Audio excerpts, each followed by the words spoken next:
Welcome to MOBE Mondays.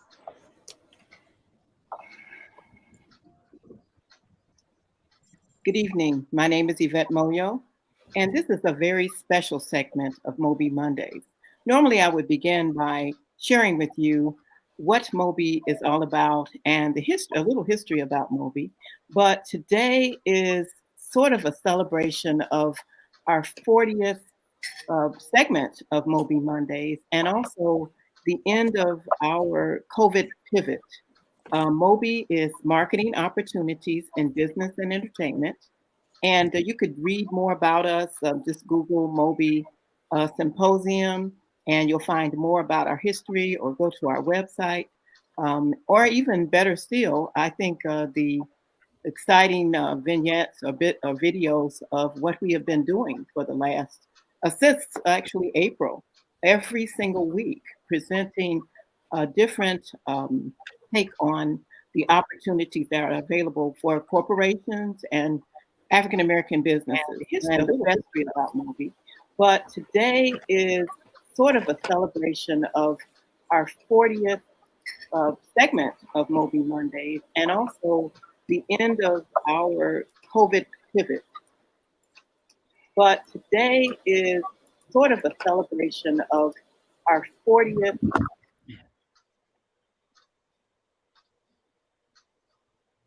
So, ladies and gentlemen, as I was saying, we are going to not give you our history of MOBE, but we're going to do something special today.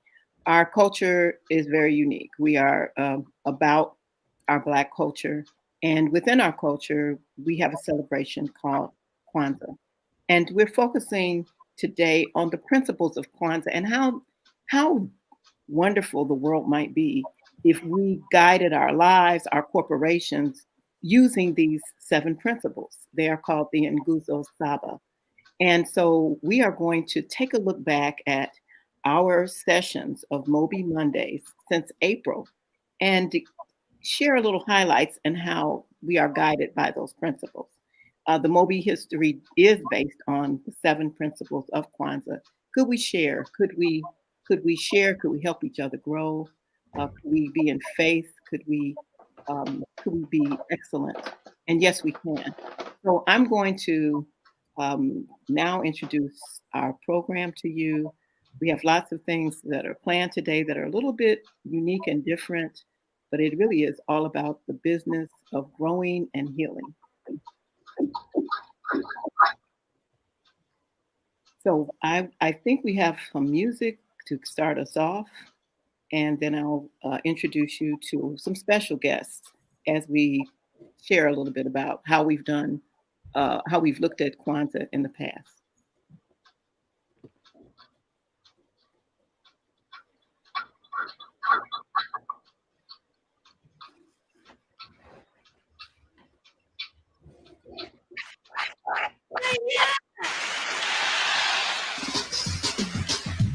Kabbalah recording artists Kwame Steve Cobb and Chabanduka are talented and dedicated cultural messengers. This husband and wife team are among the rare breed of performers whose music is not limited by categories and who unapologetically lay claim to their culture, calling us back to principled living and respect for the legacy of resistance and resilience of African people everywhere. They are musicians with a message, creating music for the new millennium. Well, both Steve and Shah are cultural artists. They build their lives around developing, producing, creating, writing cultural music. I think that as they go, we will be reading about them in the next 25, 30 years in terms of what they've created.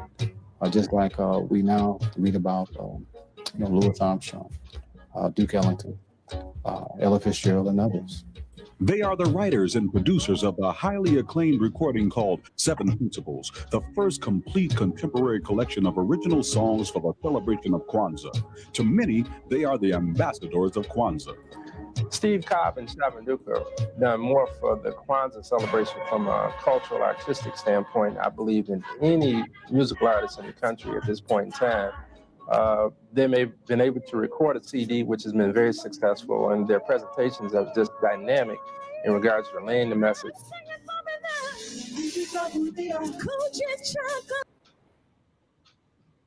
Yes, so the reason that we have run that particular clip is because within our universe, within actually the country, this couple, Kwame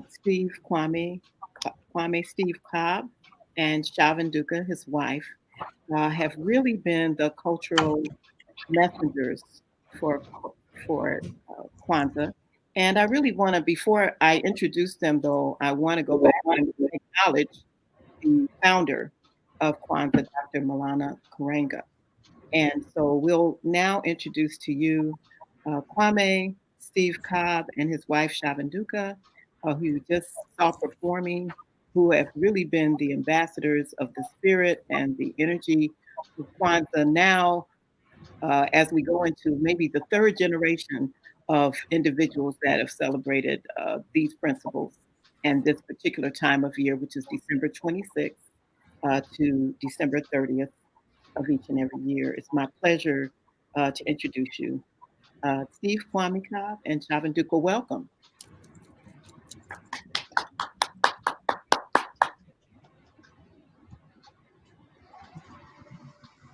Steve Kwame Cobb is an artist in his own right and a performer. And as you can see, his wife as well is Thank you for having me. I think we're a little delayed on time. Could we start over? Are you speaking, Kwame? Go right ahead, Kwame.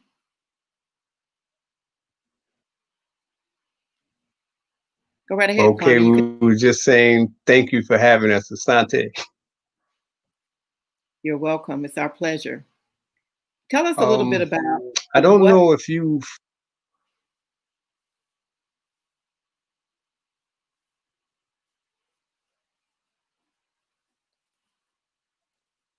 We are having some technical difficulty, but I will tell you that MOBE is 28 years old, and we started out with annual conferences. And I think in 1999, right before the year 2000, we were very much anticipating the turn of the century.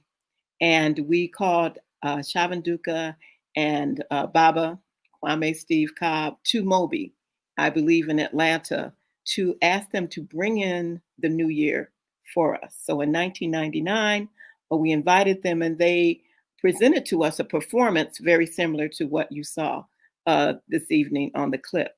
It was, as MOBE is famous for having showcased a number of artists at our programs. It was a pleasure to have them and to have our corporate audience take into their corporations a level of respect and understanding that in many places had never happened before. And we realized that many African Americans have never celebrated Kwanzaa and aren't as familiar with the principles. And we certainly know those people in corporate positions, many of them are not. So it's our pleasure to provide you with some insight looking back at the productions that we've had. So we're going to start with the first principle. Well, first, let me say this. We have art that we will be sharing tonight. In fact, the art that might have introduced you to MOBE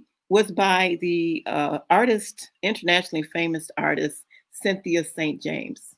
She started her career with the cover of the book, Waiting to Excel. And you may remember those images. And we have been blessed to maintain a relationship with Synthia SAINT JAMES as our marketing firm, which actually launched MOBE, handled the stamp issuance of the original Kwanzaa stamp. And the second stamp after that, the original Kwanzaa stamp reached a circulation of 132 million stamp sales, which was a record-breaking situation. That's one of Synthia SAINT James's pieces. It's called Abundance, which is really very appropriate during this year when we were dealing with COVID and we're dealing with social unrest as we reveal the truth of the existence of African Americans in this country. And so Synthia graciously has allowed us to use her art tonight, and that first Kwanzaa stamp, and you can Google that as well, was really a record-breaking, not only record-breaking, but for our culture, it was an amazing transformation and awareness.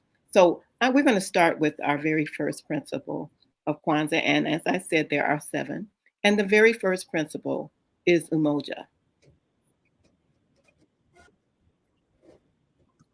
All right. Umoja is the first candle that we light, and it represents the symbol of unity. And really, that's at the core of MOBE. MOBE stresses the importance of togetherness for the family and the community, and has been committed to unifying our community since 1992. Is that correct? That is correct. Umoja inspires the MOBE family to really connect to all things Black and urban in an effort to drive our community to be responsible for one another, to work together in order that we may continue to achieve great things in a world where opportunities often don't unify us and actually are stacked against us. 2020 threw us all a curveball, and we really didn't see it coming, but MOBE Mondays was really created as a virtual think tank to again unify us and introduce us to our community, to a brain trust of experts. I really connected to our panel of D&I experts who are working to bring about diversity, equity, and inclusion within status quo systems for social and economic justice and equity. The Balancing Acts DEI Leaders Navigating DEI and Cross-Cultural Marketing Initiatives panel featured our host, Dee Lofton Davis, who is a communication chair for the Greater Philadelphia NAACP. And the panel, it was an illustrious panel. Greg Cunningham was the Chief Diversity Officer, the Chief Diversity Officer and Senior Vice President for the U.S. Bank. Mita Malik is the head of cross-cultural marketing for Unilever, and Star Carter is a Chief Operating Officer and General Counsel for Canary. The discussion that they had really illustrated how some organizations are navigating and impacting change for talent to thrive in this brand new world where diversity and inclusion, and more recently, equity, are not primarily being viewed just through bringing more women or bringing more underrepresented communities together, but really looking at bringing about a more profound and more global diverse working environment. The conversation had many wonderful nuggets and gems, and it really is in keeping with MOBE's spirit to be able to impart this information, introduce these types of experts to the professional community so that we can stay connected. There is more power together. There's more power created when we have the sense of togetherness and that feeling of connected and inclusion. It helps our community to grow both professionally and personally. And it's one of the reasons why I love MOBE. Excellent. Thank you. You've just heard speaking one of our executive team members of MOBE, Miss Erica Riggs. And Erica Riggs is a outstanding professional and just became the leader within the corporate world. Continues her leadership within corporate America. We appreciate you so much, Erica. Thank you. Also, I wanted to mention, I have to mention that Greg Cunningham, since his participation on that panel, was promoted to Senior Executive Vice President and Chief Diversity Officer at U.S. Bank. And he has had a relationship with MOBE for over 20 years, and we've watched his career grow and continue to grow and prosper. And we just greatly appreciate that. And again, Erica, thank you for being one of the DEI leaders in this country. And we wish that we wish that we are honored that you are on our MOBE team and are interested and excited about what you will do within the corporate space. Yvette, I want to thank you for even providing a platform that allows me to unify with other professionals. I will have to say it is through understanding and connecting with you all each week that I'm really able to oftentimes take off some of the code switching that must be done in corporate America and let down my hair, which then allows me, I think, a more balanced and healthier existence as I speak about where some of the challenges that I have to go through. So thank you for providing this platform. I greatly appreciate that. And your career in music and entertainment and the corporate ranks is legend. Thank you. So our next principle, and that was principle number 1, Umoja, unity. Our next principle will be presented by our chairman of MOBE and who is also a 2021 will be inducted in next year into the Cable Hall of Fame. And we just want to say to Curtis, you are a legend as well, from your ESPN successes to your leadership for so many years to grow, to birth and grow BET to where it is today. Curtis Simons. Curtis, you're on mute. Thank you very much, Yvette, and thank you, Erica, for coming on with that first principle. The second principle that we want to talk about tonight, I want to make sure I take my time. Kuji Cha Yulia, and I hope I pronounced it right. Yvette is on me and everybody on the table. So it's all about, Yvette sent me something earlier, so I'm going to add a little song and dance to it. Self-determination. Yeah. So we're talking about, what is self-determination? What is the meaning of that word? And it really is the meaning of the process by which a person controls their own life. And really, that's really what we're about at MOBE. We're about really controlling what we do in the African-American space. This business has been around for 28 plus years, making a major contribution into the makings, the building, the creation, the steps it takes to show people how the power of Black America has really meant to the world. And now bringing back the MOBE Mondays, as we've done over the past several months, we have contributed to many messages within the community that we feel need to be spoken about. And I have to also take my hat off to a few people that are part of this team, and that is Gwen Kelly, Yvonne Orr, and Pat Shields, who are a tremendous backdrop to bringing some of the big meanings of what this is today. But when you look at MOBE and the self-determination, one of the things that I looked at in trying to compare what self-determination meant is a panel that we had early on April 27th, when we talked about the trials and tribulations of Black entrepreneurs. And when you look at self-determination, that is a big meaning in today's world about entrepreneurship, because it is all about self-determination. And I was hosting that. I was the moderator on that. It had some great speakers, Michelle Thornton, who has really gone through BT Life and done a lot of things on it.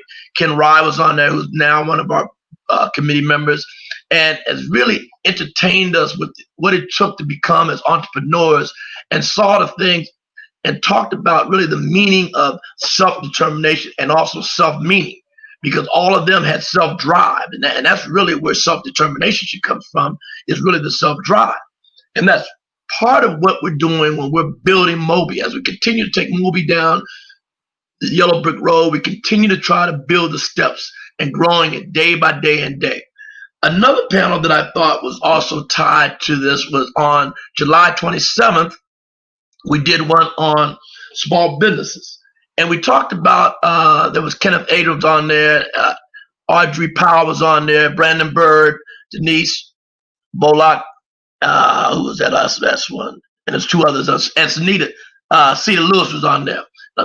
And it was all about small businesses and how we built up businesses to grow. But really the meaning on it was all about self-determination, because these people took the meaning and said, you know what, I can do this. And if I can take it to another step, that's what I'm going to do. And each one of them explained on how they took it to another step. And because being part of MOBE helped them take it to another step was really our role in bringing in another principle that we thought was important into the business world. So I just want to say thank you to Yvette for bringing us back and getting us back on track and making us understand the power of what we bring to the table. We got to use leverage, ladies and gentlemen, and that's really our key with MOBE. Thank you very much. Thank you, Curtis. Fabulous job. And that was Kuji Chagalia, Collective Work and Responsibility. And Self-Determination. And we have been self-determined. Any entrepreneur that enters the business, first of all, there's a tremendous risk and mostly financial investment. And to determine that you will be successful, no matter what the obstacle, I have to also take my hat off to Curtis Simons, because he is leading at HBCU Go, giving HBCU historically Black colleges and universities a chance and an opportunity to be seen in ways they haven't been before, which is exactly what he did when he was a leading executive at BET. And he is also leading this MOBE effort as well. So hats off to you, Curtis, for being self-determined and pushing me to determine to relaunch the MOBE brand after being dormant and in terms of not having conferences, but still being active in terms of the magic of MOBE to build and grow businesses and opportunities for entrepreneurs as well as corporate executives. The next principle is Ujima. Hi, Yvette. It's Yvonne from the background. Just a quick interruption. I did want to point out that also on the July 27th show was my fellow classmate from HBCU Hampton University, Curte Boyd, with her Latch Studio. So I definitely did not want to leave off that particular entrepreneur. Hats off to Curte as well for joining MOBE on July 27th. Thank you very much, Yvonne, for me stepping over that. Thank you, Yvonne. Excellent, excellent. And I would say those entrepreneurs, we've been hearing from them, and they have been reporting that things are jumping and moving because of the exposure that MOBE was able to provide on a national basis and sometimes even on a global basis.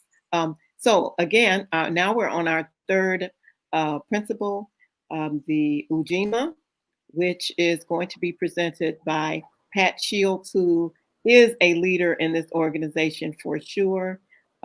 We cannot say enough about Pat and her contribution in the music industry. She is a living legend, and she does run programming to recognize people who are living legends, and she's still young at heart. Pat, will you? Yes, we just have to give Pat a round of applause. Hey, thank you. Thanks, Yvette. So I ran across MOBE back in 94, 95 when I was at Warner Brothers Records. And I happened to see their signage in a hotel I was in.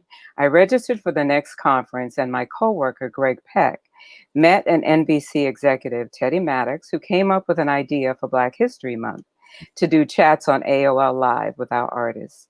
The internet was still new to some people, and it took some convincing to get some of them to trust what we were doing. We had 20 artists, one per weekday, come into our office and chat with their fans. It was cross-promoted by NBC and AOL, and it was a great experience for our artists, and we even sold some records. So I guess we were working Ujamaa cooperative economics back then, right? And we at MOBE, we've been practicing all the principles as we've been creating the MOBE Symposium, having to work together, have faith that we get funded, work with those sponsors who did support us, create an engaging experience, tell our own stories, help our registrants to work together and support each other. These principles are in our DNA. I selected Ujima, Collective Work and Responsibility. The description is to build and maintain our community together and make our brothers and sisters' problems our problems and solve them together. There are two shows that immediately made me think of this principle. The first one was the Black and Indigenous Solidarity show we did on October 12th for Indigenous Peoples Day. It was curated by Letarian Officer McIntosh of Outlast Arts, And she brought in 3 speakers, Turquoise Sky Devereaux, Amber Starks, and Rika Dillard. Sorry. All of them started the show by honoring the native tribe of their ancestry, which was really spiritual and quietly powerful. The conversation was enlightening about the ways that Black people and Indigenous people have supported each other and worked together over the centuries, and how to trace your ancestry and do research if you feel you have Indigenous ancestors. One of the most prominent examples was basketball star Kyrie Irving, researching his mother's Sioux ancestry and going to Standing Rock for a naming ceremony. These sisters and their colleagues work on projects together to provide insight and education in the Black community and on the reservations that would empower the residents to find their voices, learn their history, and in some cases, even learn their original language, recognize their power, and understand the effect that colonization had on each group. It was a powerful discussion that showed their responsibility to the collective. The other show was the enduring cultural legacy of Miles Davis. It was curated by Michael Stratford, who wrote a book called Miles Style, The Fashion of Miles Davis, that showed Miles from a different perspective. This show featured Miles' son, Aaron Davis, and his nephew, Vince Wilburn Jr., who run the Miles Davis estate. Nicole London, producer of the award-winning film Miles Davis, Birth of the Cool, that featured Stanley Nelson as director. John Jackson of Sony Legacy Recordings, and Marcus Miller, who produced a number of Miles recordings. They are individual businesses, a book, a film, his music catalog, licensing, all sorts of products, but they all work together to keep Miles's name and legacy alive through a number of mediums and ventures. The website has offerings on music, apparel, masks, even wrapping paper. The conversation was rich in insights about who Miles really was and really spoke to me about collective responsibility. I hope the audience will revisit these shows and get inspired in what they can do in their own lives. Thank you. Excellent. Well done. Thank you so much, Pat. And Pat's company is Black Dot, and you can read more about her in almost everything we've written or done related to MOBE. You can find her bio. That was a MOBE that we had in Washington, D.C. I think that was associated with the Black Caucus, and we were asked to present at the Black Caucus that year. And you came in, I believe that was the same year that Kathy Hughes came in. And I tell you, every time I see Kathy, she says, MOBE. MOBE is the one. Why don't you bring MOBE back? And we will just hold up a few names like Kathy Hughes, like Sinbad, like Reggie Hudlin, like Spike Lee, Monty Ross, those people who have supported MOBE, Damon John, when he was slightly heavier, a little less swaggier kind of guy. But we did go to, I did go to the Empire State Building and pitch him on why he should be involved with MOBE, and he was, and came back the next year, sponsored it, and then we partnered to come up with a series of sessions called MOBE Apparel. And Jeff Tweedy, who now runs the Sean Combs, fashion line, was one of the people very much involved in that too, just for a little MOBE history. So now our next principle is Ujamaa, the cooperative economics, and I'm going to run it to one of our real men of MOBE, Mr. Ken Rye. Thank you very much. And thanks for everything that MOBE does. My relationship with MOBE probably goes back more than 20 years. Being on the corporate side, we had the opportunity to sponsor Real Men Cook, saw phenomenal results. And I say that because, obviously it's about the association, but we saw business, we saw units moving, we saw stores getting traffic. And so when we start to talk about cooperative economics, I'm starting to think that Miss Moyo is a bit of a mad genius, because this really turned out to be a lot more introspective than I really expected it to be. Let's see if we can bring up the first slide of the presentation. Okay. the one thing that I can say is that since I've been a part of the organization, it seems like I've been slowly drafted into responsibilities around marketing and sponsorship, which is what I love to do. My company, Ken Ride Marketing, basically does brand activation for a series of organizations, companies, industries. Hot Ice Entertainment Group is really where our focus is on live entertainment. And so it was really because of MOBE that I got a chance to get some real work sessions and some genuine case studies on how live entertainment actually had to evolve in this current pandemic age. And then certainly as we look at some of the things at the bottom, the ability to distribute content globally, as well as a focus on technology, are some of the things that I'm all about. So as we kind of go to the next slide, I had to kind of make sure that I was really, really grounded here. You know, I wanted to make sure that I had a bit of a framework that I was operating from, because it's very easy to say that everything is cooperative economics. You know, but the reality is that it's only enabled by Ujima. And when I call Miss Yvette kind of the mad scientist here, there's no mistake that Pat was actually doing Ujima, or collective work and responsibility. You know, I can't underscore this point enough, that there is no cooperative economics without collective work and responsibility. So it was really a very chronological way in terms of how these different concepts were kind of rolled out. At the end of the day, we're looking at how do we make sure that we've got focus that benefits our entire community. Now, what does that mean? It's estimated that the African American community wields $1.2 million in spending. Trillion. Trillion. Did I say million? I am so sorry. Yeah. $1.2 trillion in spending. And if we've learned anything through this recent pandemic age, there are still large chasms. There are still large disparities in income, entrepreneurship, home ownership, healthcare, education, and instructional technology.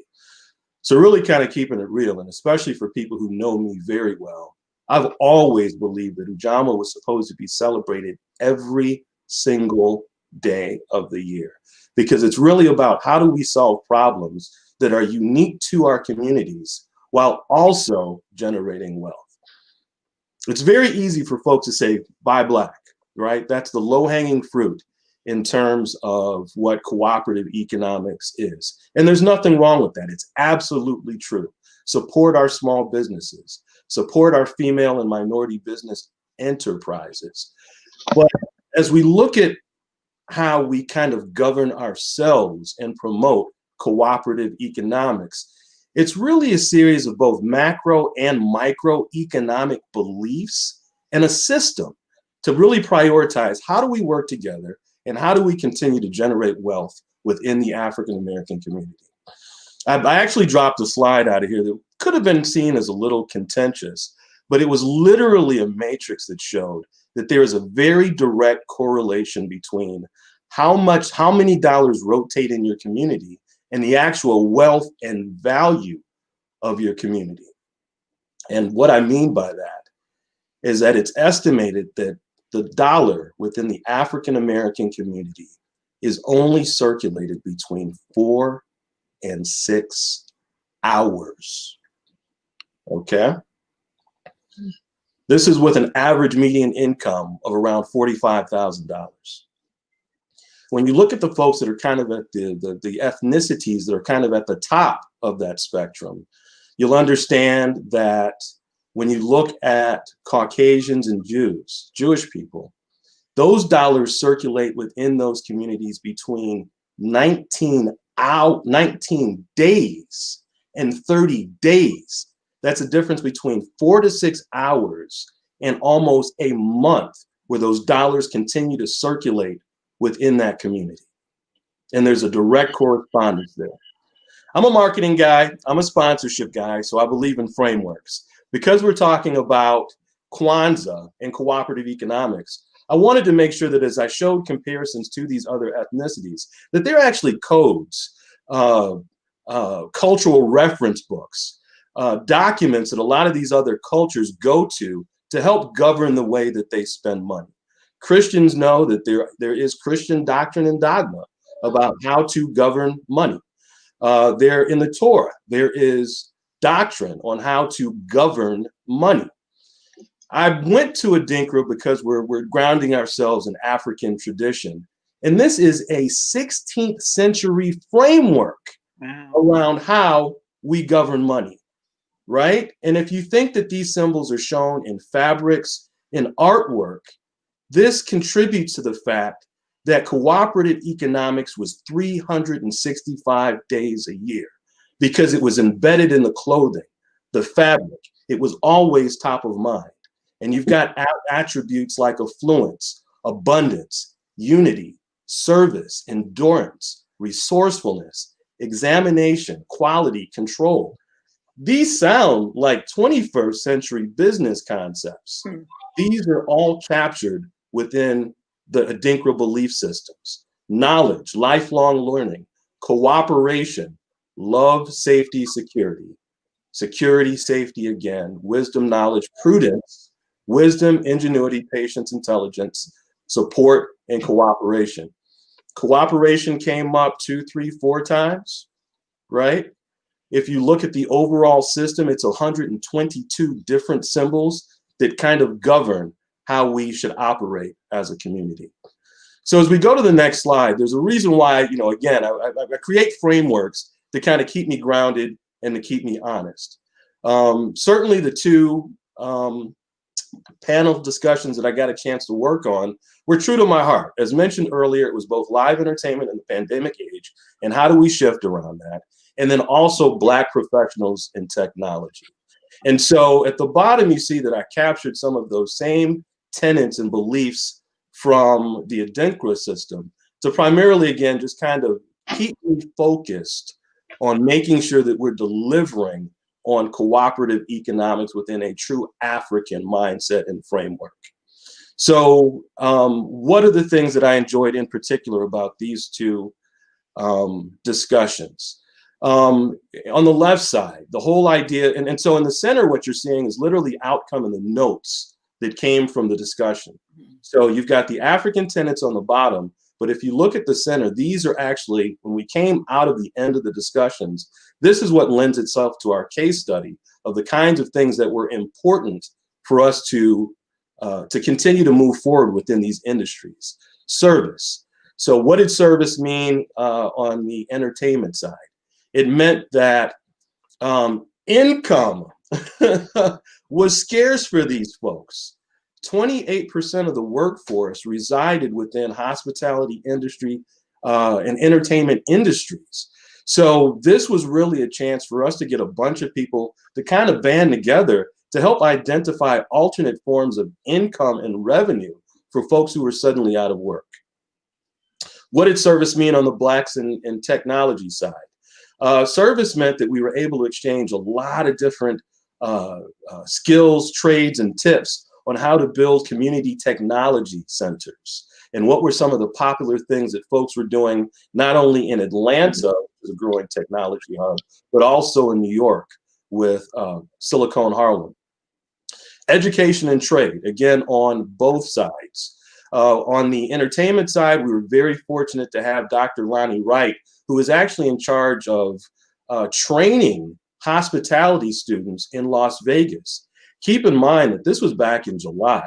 His curriculum has since adjusted so that now CDC protocols are now part of the curriculum that he's passing on to African-American students, general market students, folks that are learning hospitality and trade within the penal system. So it was really about making sure that those folks had an opportunity to stay on top of what was going on in their trade educationally and to continue to move forward.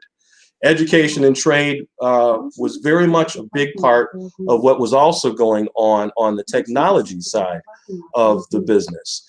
We had Asante Bradford, who is the Director of Economic Development focused specifically on film and technology. So he was able to talk about how now, because of the growth in technology, there are new industries, the opportunity to get into security, the opportunity to get into other industries like gaming, and how these same industries also affect how our overall profitability and growth is happening within the state of Georgia. That may have been my ticker that I'm going long on time, but obviously I am getting so excited about the opportunity to work on these really insightful panel discussions. Again, it's no mistake that I'm on the sponsorship committee. So there, as we talk about cooperative economics, certainly your ability to invest, to share, to barter. We've got some phenomenal sponsors that are coming on in 2021. So again, it's how do we educate our community? How do we work to solve some of the big disparities that exist within our community? And how do we continue to focus on developing wealth for our communities? Excellent. Thank you so much, Ken. Thank you, folks. That was absolutely excellent. One of the things I like about this evening, and I'm just enjoying this, and this is what we should get when we celebrate Kwanzaa or observe Kwanzaa, is further insight into how great we are, how great and absolutely brilliant and committed to uplift, not only for ourselves, but others. And so I appreciate you, Ken. And you mentioned Real Men Cook at the beginning. I just want to let our audience know that Real Men Charities is the nonprofit that does present both Real Men Cook, the Father's Day celebrations that just produced our 31st consecutive year of Father's Day celebrations. And we also presents the MOBE Symposium series, all with a mission to build healthy families and communities. And this is on the national level, MOBE, and we have a lot of other programming in Chicago where we are. But I just thank you for mentioning that. That's one thing that we left out of our introduction. And I also think that you all need to really, it would be great if we could really know that I skipped Erica Riggs's title because she's, as I said, she is a leader in DEI, but I really didn't say that she's Chief DEI and Diversity Officer for Omnicon Specialty Marketing Group. That is no small title. It's huge. It's huge. And we thank her. And these are, recent wonderful developments that we really can't afford to skip over. And we're being a little casual tonight because we're not reading scripts and that kind of thing, because we really want you to know from our heart what we're all about. And sometimes we do read scripts, but I mean, this is really from the heart. And so as we move on to the next principle, this is just how I am, because I am the founder of MOBE. I get a chance to ad lib and add whatever I want. And acknowledgement is one of the things I add the most about our people, which also is our unique competitive advantage. Everybody is important. Everybody, we've asked people to leave their egos at the door, which is why nobody corrected me on their title. Because really it's about how can we all be equal and bring others up as we're rising as well. So the next principle is our fifth principle. And we have an outstanding woman that has actually always been inspiration. And I could go on and on, but I won't. But Gwen Kelly is a leader in the corporate community, in the arts community, I just can go on with the SABA and the things she's done there, with Walmart, with American Family Insurance. Gwen Kelly, you are a dear friend, and we are honored to have you to present our fifth principle, Nia. So appropriate for you. Well, thank you, Yvette, so much for those very kind words. And I'd like our audience to know that I do have a prepared script that I will be reading from, because I really wanted to prepare some heartfelt and just touching words about how MOBE has impacted, my career, but also has impacted, my family and obviously my community as well. So I really want to give a nod to Steve Cobb and Shavanduka, because I was very fortunate to have run PR when their product 7 Principles came out, and it definitely was a highlight of my career. So we're going to talk about NIA, the principle of NIA. NIA is the principle to make our collective vocation the building and developing of our community in order to restore Black people to their traditional greatness.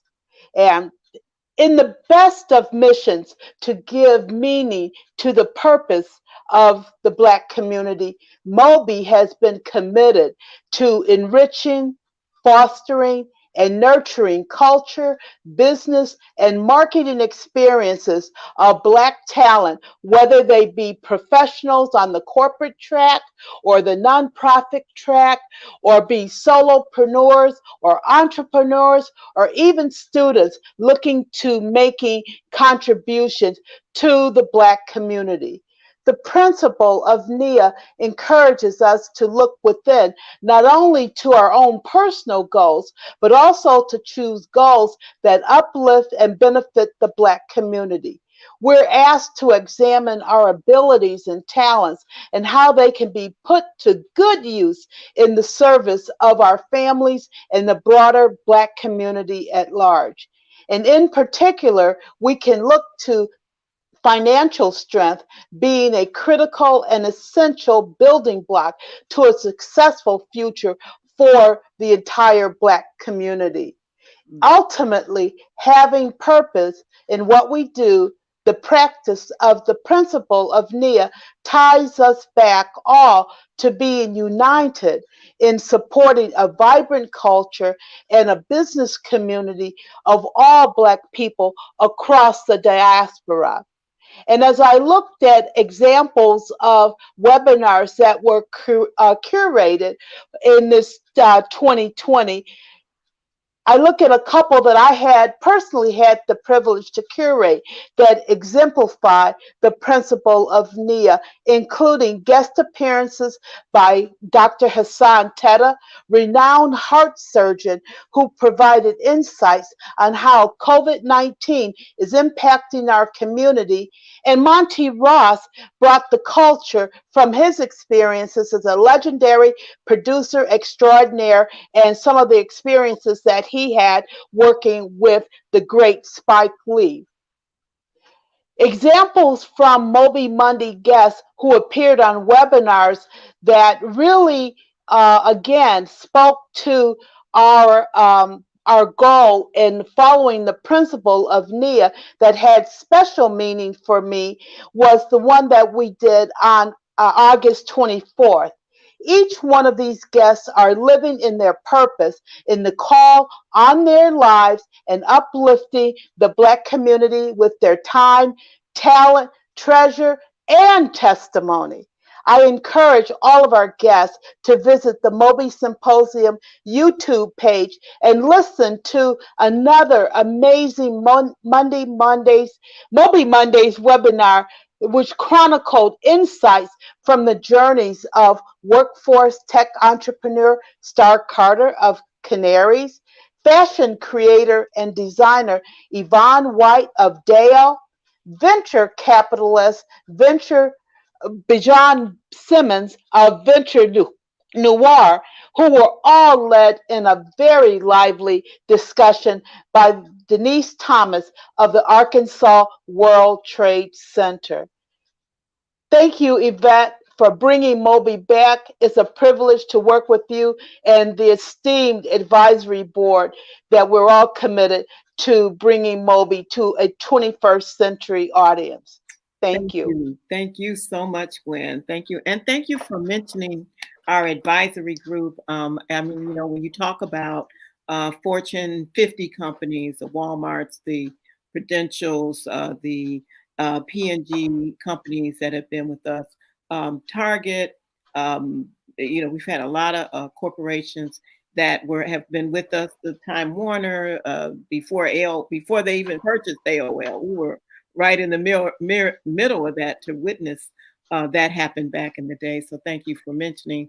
Those are the kinds of levels of executives we have that are serving to make sure that MOBE is everything that it can be, and because they have a cultural memory about how we were as they were developing their careers as well. And some of those people, the Will Packers, John Legend, who at the time was John Stevens when he performed at MOBE, and Regina Carter, who became a Pulitzer winner for, actually a MacArthur Scholar and a Pulitzer for her performances as a jazz violinist. Those people showcased at MOBE before they got their record deals. And it's been a pleasure to have developed and launched talent, and they found MOBE the place to do it. I want to go on to, I'm just inspired. Let me say that. I'm inspired by this. I'm moved by the content that when I look back over my life in COVID, right? To know that we have been doing this together since April. And when you guys mentioned the dates, it just adds some reality to that, our hard work and commitment. And I do want to again acknowledge Pat Shields for being the co-producer along with Yvonne of these 40 segments that we've been able to produce. Round of applause for those two women who act as part of our production staff and hopefully inspired our other leader, Rael Jackson, who is not on the phone, to even come back to MOBE after years of doing his own thing, to come back and bring his salads back to the MOBE table because we were just too bad for him to ignore. So thank you for that. The next principle is the sixth principle, which is Kumba. And that means creativity. And again, Pat and Yvonne or Elle have shared these co-producing roles for our MOBE Mondays. And the next person who will be speaking is Miss Yvonne or Elle. Thank you, Yvette. Well, I will be on screen momentarily. It's a little difficult to both present and talk at the same time.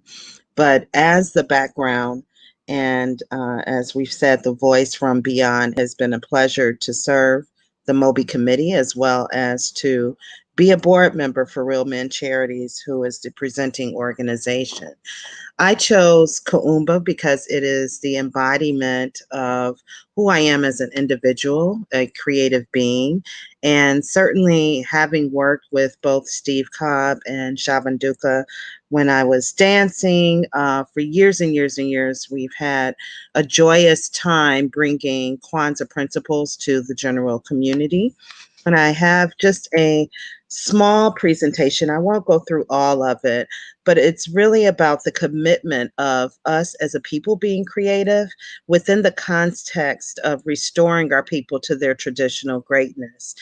It's important to MOBE, it's important to us as a nation of people that we leave our community more beneficial and beautiful than the way we inherited it. And we still have much work to do. Kuumba for me represents the spiritual and ethical obligation that I have as a person to constantly renew and restore the great works, the legacy of our ancestors, and the creative energy of our people. We know that we are always being flattered, if you will, by people embodying what we do. So when I looked at some of the more creative shows that MOBE has produced, I really saw how we highlighted our creativity through music throughout several broadcasts. And as Gwen mentioned before, you can check out any of our shows on MOBE Symposium's YouTube channel or our Facebook page. And certainly you'll see Kuumba in full effect. Most of our viewers saw the Clark sisters. And when I say those ratings were off the meter, they were off the meter. And so the Clark sisters, the intersectionality of Black business, entertainment, music, and the church, the enduring cultural legacy of Miles Davis, as Pat highlighted, the music and movement of Minneapolis, really at the core of my heart. I am a huge Prince fan. And certainly when we were talking about the debut of the National Museum of African American Music, it was important to talk about our role culturally in music and the development of American culture. And I also put in just a quick Kaumba slide. Maya Angelou was one of my most revered mentors, and definitely stand and believe that we need to ask for what we want and we need to be prepared to get it. And so that's one of the things that we look for us to continue to do. One of my little clips is a realization that I hope everyone that has tuned into any of our MOBE shows realizes that our culture does truly influence the entire world. We are the epitome of creativity, the embodiment of the true spirit and essence of Kaumba. From fashion to patents and music or business, we have it. We put the action and glow up to show our creative flow. MOBE has been speaking and bringing creative influencers to the forefront of society. We will forever be the fabric and foundation of society, and that is the power of MOBE. It has been a pleasure serving MOBE. I will say that Yvette tricked me. I do not mind saying that to the masses. She asked if I could help out with a couple of shows. And here I am, 40 shows later, and very happy for the holiday break. But we do, and I have seen, I've grown and learned how to live Kwanzaa 365, and growing up in a very strong cultural legacy with my family. These principles, the Adinkra symbols, they're not foreign to me. And for those that know of them, I hope and trust that as a community we'll continue to deliver them out. And thank you to the MOBE committee and Yvette and Curtis as well. Thank you. Thank you, Yvonne or Elle. We really do appreciate your contribution as a board member of Real Men Charities, and to have a heart to produce these segments. I would say that it's cooperative economics, but nobody's getting paid here right now during COVID, because we just decided to go because it was important. And you don't often see professionals and hear what we are willing to do to serve our people in the interim, to bridge the gap, to stay connected, and to provide something that matters during difficult, very difficult and challenging times like this, such as this. And with that, yeah. The currency may not be financial, but it definitely is spiritual and emotional. It is spiritual, emotional, social currency. I say thank you, Jesus. I'm not afraid to say that on screen, because we are blessed. Or as our team member Dorinda Walker would say, and she can't be here with us tonight, and we're sending prayers to she and her family. But as she would say, we are protected by purpose. And we are protected by purpose. And the only one that can protect us is the Most High. And I won't start preaching, but I probably could. But perfectly timed is the next person on our team. She's been generous. She's been here. We hope that we've been here for her, because she's been through quite a journey, and generous enough to end this session with the last principle of Kwanzaa, which is Imani, and her name is Stacy Williams. Thank you. Thank you, Deb. Appreciate that. I'm going to close out the principles with the final principle, Imani, which Yvette said, which translates to faith. Faith in our community, and in particular, the MOBE community.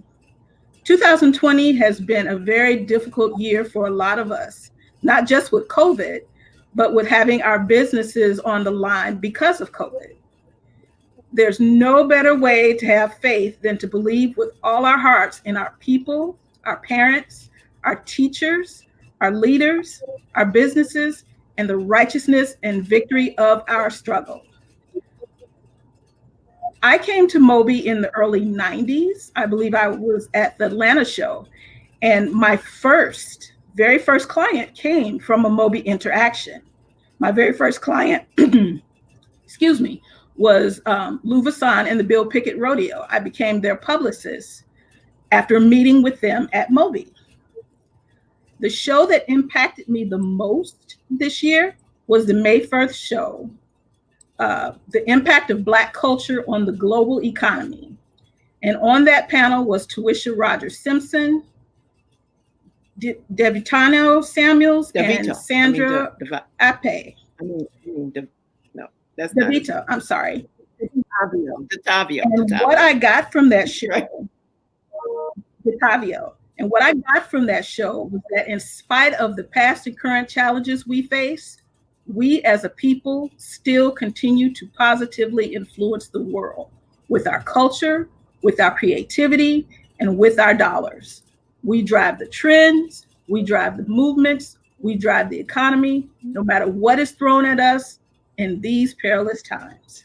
And still we rise, asserting our influence and claiming our place in the world. And with that said, 2020 is the start of our faith. 2021 will be the continuance of our faith. Thank and you I will pass so it back much, to Yvette. Stacey. We greatly appreciate you. That was excellent. Thanks to everybody here. And we are completing with the principles. We have a few more things to say. We won't be taking questions tonight. I don't think we have any questions. But what we encourage you to do with the insight as to how the principles can be applied to everyday living and to a higher standard of excellence in the world, and particularly in the United States, with corporations looking at the social situation and trying to ignore the social injustice, the financial injustices, the so many injustices. And we're talking about Black people. We can talk about other people later, but we're talking about in Black America, where people have died and been killed on air almost. I can't even believe the frequency with which we are seeing the injustice. There are a couple of things I want to say. One, there is an HBO, is it HBO special, 40 Years a Prisoner, and correct me if that's not the name of it. Yes, it. 40 Year Prisoner on HBO. Yes, it's on HBO. We would encourage you over this time period when most of us will take a break. Number one, that is a show that you must see, but you must prepare yourself to see a level of social injustice that you will not believe, on that program. So please watch that program. We have a relationship there that we feel very close to. Well, actually, Yvonne Orel's father was one. I was going to say, I don't mind if you publicly talk about my daddy. Okay. You know, that's not something to hide, and thank you for uplifting it. Yeah. So 40 Years a Prisoner is my brother's movie, Mike Africa, produced by Tommy Oliver, who also produces a Black Love television show. It is a documentary. It looks at Mike's sojourn to get his parents out, who served 40 and 41 years, just prior to my father, Delbert Orr Africa, being released, all members of the MOVE organization. And yes, I am a daddy's girl, so I don't mind it, but I do see and appreciate your discretion and, you know, how you went about promoting it. So thank you. Thank you so much. And we plan to promote it heavily. And we ask that our audience, yes, we ask that our audience also share that during this holiday season.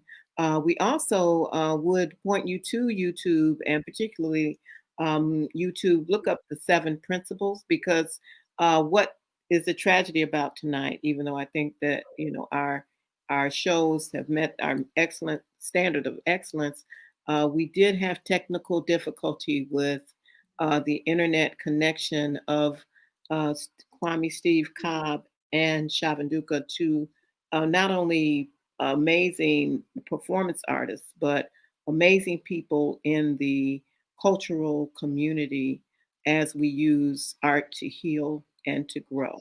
And so we encourage you to look up the 7 principles. When you hear Shavan, well, at the end of this segment, I think you're going to hear Shavanduka's voice. She is an amazing vocalist. We want you to do that. We also ask that you go to our YouTube channel. Go to our YouTube channel, which is the MOBE Symposium, SYMPOSIUM, for those of you who are challenged as I am with spelling some things. But go to the MOBE Symposium channel on YouTube, because you will actually be able to see some of the full shows that we've talked about this evening and more of our MOBE content. Also, keep April the 23rd free on your calendar to spend the entire day with us at our MOBE conference that will be taking place all over the world directly from your computer as we give you a little bit of a full day of the MOBE Symposium experience. It is going to be awesome. It is going to be well done and produced in a way that you will not believe. We want to acknowledge the Urban One Corporation, who has been our sponsor for multiple years. And we want to also acknowledge our sponsors this year, AARP and P&G, who have been with us through these long weeks and we have over-delivered on our promise for their sponsorship. They got a lot more than they bargained for, but as a good partner, we brought them along because we were able to do so much in partnership with those companies. We want to acknowledge Dr. Malana Karenga. He is the founder of Kwanzaa. What can you do when you have a commitment that is not solely your commitment? You can actually create an observance, a 7-day observance that is on the lips of millions, hundreds of millions of people during the end of every year. He created the Kwanzaa celebration. It was his inspiration that allowed us to go multiple cities with our Real Men Cook event. It was a major production. It was an awesome achievement. And if not for that kind of model, if we can't see ourselves doing things, often we think small. But with the examples that we present at MOBE and the spirit that we present at MOBE, and actually the culture, there is a culture and an expectation of behavior that we present at MOBE. Anything is possible. It is very Black nationalist kind of view that we are the best. We are at the top of our game. Nobody can beat us. And that is where we come from. I'm not ashamed to say. And we need to get more of the truth about us so that we can grow. And that doesn't mean that other people won't grow with us. It simply means that we know that we are the best and at the top of our game, because history shows us that we have survived many things, and many things that the unknown truth about what it has taken to survive as a Black person in this country. You can imagine what you see on TV today and hear on the radio. Imagine what it was like 100 years ago when nobody was reporting. Black men just didn't come home from work. Black women just had babies, that they could not name the husband, because the rape and torture of our people has gone on in this country forever, and we cannot ignore it. I'm going to wrap this up with a musical piece. And I also want to just, in addition to acknowledging Dr. Malana Karenga and also Steve and Shavanduka, I do want to also mention Sinbad. And Sinbad was at our first MOBE conference, and he has recently had a stroke. And just in terms of never forget, I really want our MOBE family and you out there in the audience to say a prayer for Sinbad. We want him to come back. We want him to come back whole and complete. And we want to see him at MOBE again really soon. Hey, Yvette, we need to make sure we mention that we've got a new sponsor for 2021 for our symposium. BET is our platinum sponsor. We just want to make sure we acknowledge that going into 2021. And I think we're going to be set and ready to roll. Get us a good kickoff. Hi, Yvette. Can I also just mention, as a child of an entrepreneur, that this is the holiday season. And I feel like as African American people, we can push the needle forward if we support our small businesses. Most of us don't work for large corporations. A lot of people work for small businesses, and we can push that needle forward, but we need to get in the habit of normalizing shopping and supporting with our other African American entrepreneurs. And that I felt needed to be said because it's the holiday season where we are spending so much money with Amazon. Yeah. Let it be with someone Black. Shop Black. I agree. And that is also one of our principles. So thank you so much for bringing that up. And, you know, when you go buy book sales are off the chart. You don't have to buy your book from Amazon. Amazon's not a MOBE sponsor, so it's okay with us. If you look for a Black business that's selling some books online, yes, you know, that is where you go that extra mile. And what do we have to do in COVID, right? You know, we can't go out. We might as well be creative and do a little searching and discover the gems and then share them. I think sharing is the overall spirit of the Kwanzaa observance. Yes. Sharing. We're sharing food. We're sharing ideas. We're sharing culture. Our dress. You can't see my whole dress, but you know, I have my African tie-dye on. I try to buy my clothes from Black vendors. There are plenty of things you can do, and this is a great time for it. Anything you want is available today from a Black-owned company. Just looking at my notes to say that. You know, again, I want to go in this on faith. Thank you so much, Stacy, for that. And we know that we have been praying with you and your family this year. We have all had some losses, but I think that you have shown us what it's like in the face of major loss to still keep going. We do honor you and we honor your family for what you've been through this year. Many of us are losing our lives, and many of our family members due to COVID-19, and we do extend our condolences to grieving families and communities all over the country and all over the world, in fact. We must note that due to the lasting racial disparities that we have had to endure, more African Americans are dying from the disease. Many people do survive, but we are dying from the disease. We encourage you to eat well, to make sure what you're ingesting, not only in your mouth, but in your ears, in your eyes. You need to control what you're seeing and what you're hearing so that you can maintain a good, kind heart and spirit, and particularly if children are in your midst. We look forward to seeing you for MOBE Mondays 2021, which begin again on January the 4th or 11th. Pat? Which one? 4th? Okay, we're going to start on the 4th. And okay, and for your information about that work, we'll be posting that soon. Let's see. I think that's about all I have to say. We didn't go to Ken, Yvette, remember? Oh, right. Oh, right. Yeah, and I can do this super quick. Thank you again for your leadership and really helping a lot of us get through 2020. We really addressed some real-time topics throughout this year. I think many of us are really looking forward to 2021. Curtis mentioned that we've got a great presenting anchor sponsor that kicks us off in the beginning of the year. We've got some amazing other prospects for sponsors coming in, and we've got just really some incredible content. As we hit the ground running in January, one of our topics will be Blacks in Philanthropy.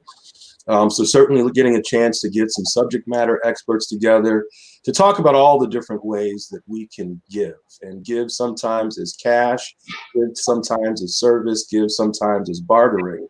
But we'll have a series of experts coming to the table to talk a little bit more about that. In February, two really important topics that align with Black History Month. One of them is kind of life after sports.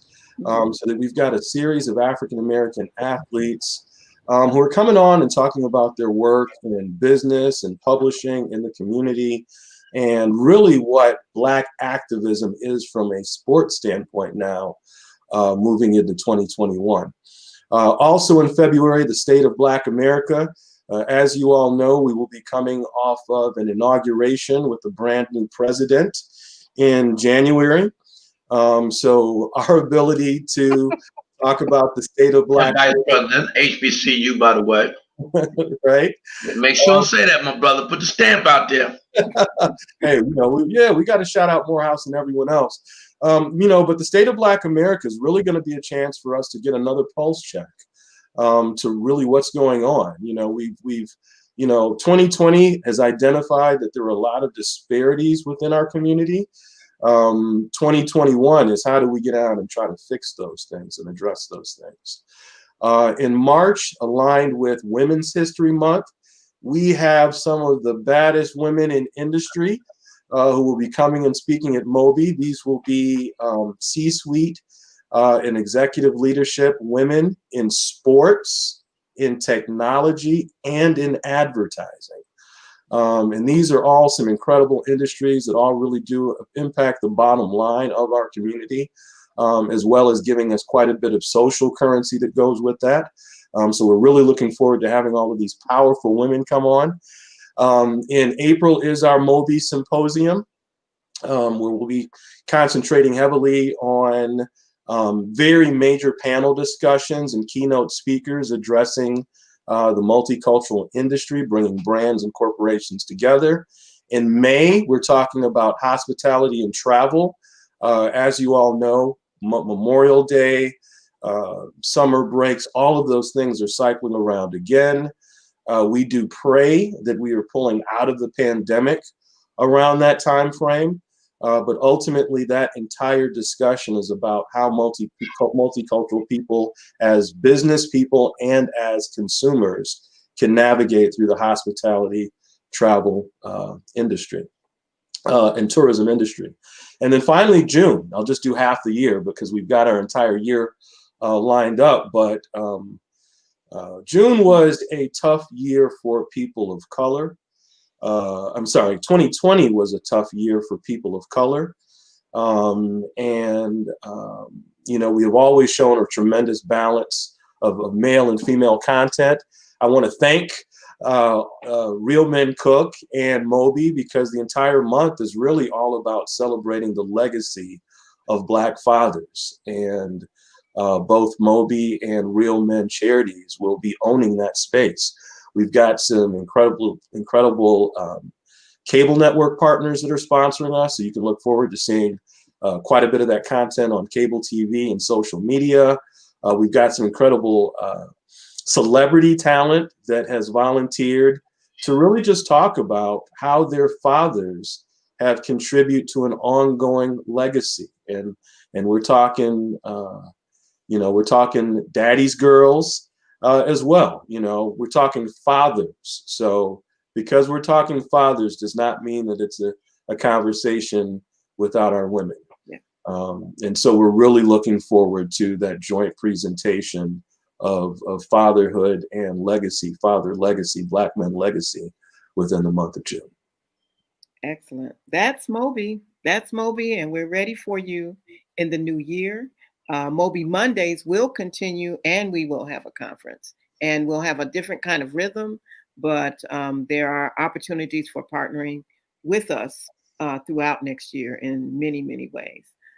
So what we're going to do is end the show with some music and to acknowledge our MOBE team. So we're just going to take a minute and we're going to run. Yes, was I? Yes. Yeah, Yvette, I just wanted to mention that we do in the comments box, we have a mailing list sign up sheet. Oh, yes.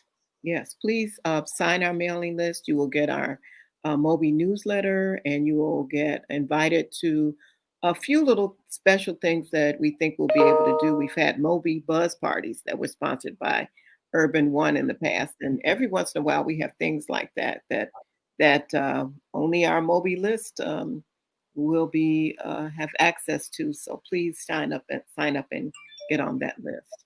Right. And can we also mention Deidre Tate?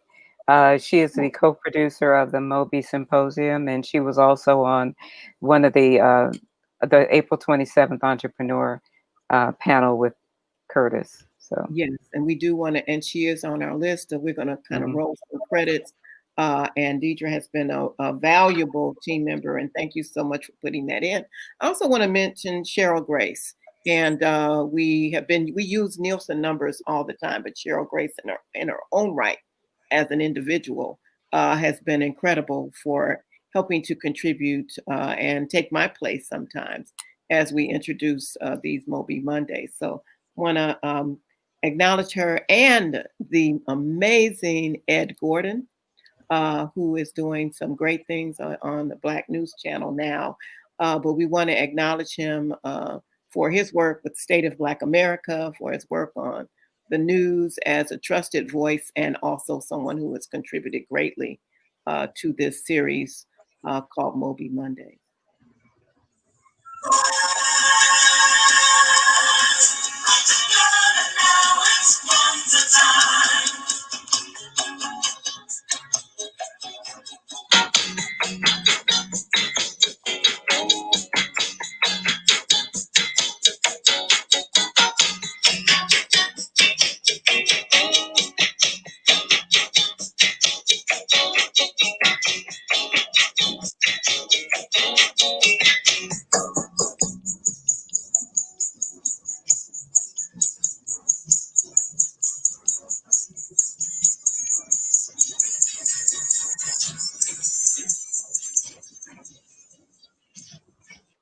Good night, everyone.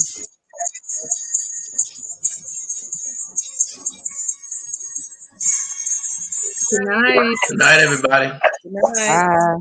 Have a great holiday. Happy Kwanzaa.